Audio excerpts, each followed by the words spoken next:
Sa mas pinaigting na marijuana eradication, nasamsam ang mahigit 3 milyong pisong halaga ng tuyong dahon ng marijuana sa loob ng isang sasakyan sa La Trinidad, Benguet. Ang buong detalye ng balita mula kay Patrolwoman Mayra Beral. Ng mga otoridad ang humigit kumulang 30 piraso ng tubular na tuyong dahon ng marijuana sa isinagawang operasyon sa loob ng isang nakaparadang Toyota Fortuner sa Barangay Road, Housing Phase 2, Upper Wangal, La Trinidad, Benguet. Ito lamang ika-3 ng Hunyo taong kasalukuyan.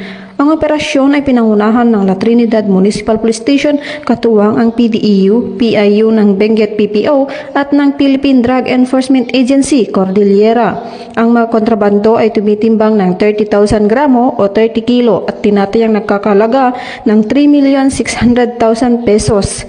Bukod sa mga ilegal na droga, nasamsam din ang 650 piraso ng pekeng 1,000 piso at 1 piraso ng pekeng 500 piso.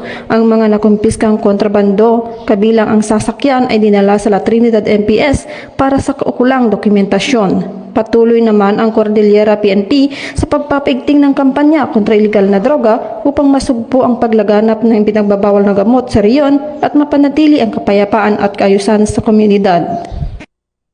Mula dito sa Baguio City, ako ang inyong PNN correspondent, Patrolwoman Mayra Beran, alagad ng batas, tagataguyod ng Balitang Pulis.